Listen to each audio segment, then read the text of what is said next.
You should be the change you need to find on the planet. Thus spoke Mahatma Gandhi. And although he was discussing social and political activism, this quote holds true for all things we want to see changed for the better. If one wanted, say, the revival of a letter with practical purpose, no longer used in English, then one should start by bringing it back themselves. You must be the start of the change. I have decided with this video to present the case on why we should revive the letter Thorn. From here on out in the video, you will see me using the letter Thorn when it can be used. Thorn is a letter historically used, except for Icelandic, where it survives today, for the voiceless dental fricative, tha, and later the voiced dental fricative as well, tha.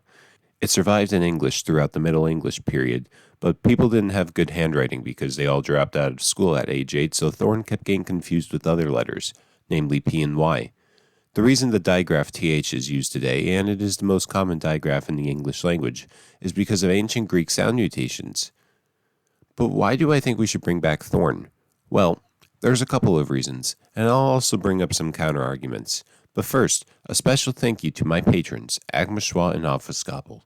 If you enjoy my videos, please consider supporting me on Patreon. The main reason we should bring back Thorn is liberalism. As any of my viewers who have also studied basic economics know, time and efficiency is everything. As previously mentioned, TH is the most common digraph in the English alphabet, and it also makes no real logical sense other than that we've just always used it in our lives. If we were to replace this digraph with Thorn, a single letter, we could see slight but still significant increases in reading and writing speed. Contrast the 2-stroke Thorn with the 3-stroke TH, one of which is long. I also feel that when teaching children to read, using Thorn as a distinct letter is going to be easier than having them learn to read a digraph. Children are going to be confused when they know that T is ta and H is ha, but TH is tha. Thorn is literally better than TH in every way except its current availability on the English keyboard. We'll get back to that point in a bit. Yet computers understand it, and it's available in most major fonts. People who can already read can easily learn it. It's faster and more efficient. It looks cool. Part of that may just be my bias towards Northern European stuff, but seriously, this looks cool. It feels historical, yet useful at the same time.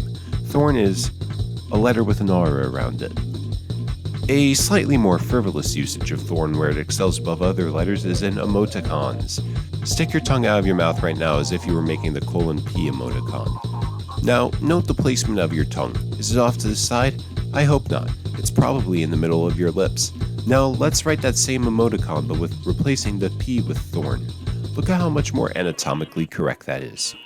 We who are united in our love and desire for Thorn will face multiple obstacles in its revival, but as I quoted at the beginning of the video, you should be the change you need to find on the planet. If you want to bring back Thorn, you need to start using it yourself. When people say, "What is that?" you tell them about Thorn, why it is a better letter, and how they can use it themselves. Set your phone and computer to use Thorn. Talk to your local politicians about the adoption of Thorn. Tell them the usage of Thorn will be unique but smart and thereby likely bring additional interest to the town and provide a boost to the local economy.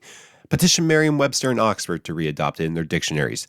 There will end up being backlash. There will be people who say, "We've used TH all of our lives. It works absolutely fine." Sorry, Dolores, but language changes. The lexicon is constantly updated by societal norms changing, by the populace deciding to add a word to their vocabulary. Your linguistic pedagogy is a symbol of past times, but not glorious past times. You refuse to see why Thorn is efficient and makes sense because it's new to you and you don't like change. Language changes. Society changes. Life changes. Your attempts to dictate the language of the succeeding generations will be ultimately futile when you die, and your way of speech is merely laughed upon as antediluvian. Behold the new face of linguistics, the Zoomers, the what-have-yous. Let us champion ourselves behind Thorn. But what about the alphabet song? You don't think we can't change the alphabet song to reflect the addition of Thorn? But it's not on my keyboard. And the QWERTY keyboard layout is a beacon of American industry and intellectual power. Free market, baby. Technology companies will adapt to the societal acceptance of Thorn or become obsolete. Computers are already programmed to recognize it as a character. Get off of Facebook. Nothing bad will happen to you from learning a new letter. It can go on the keyboard after a Windows update reprograms the keybinds, and soon, new hardware will be produced for the worldwide consumer with Thorn on it. Be gone, obsolete digraphs and those who oppose it. Be gone!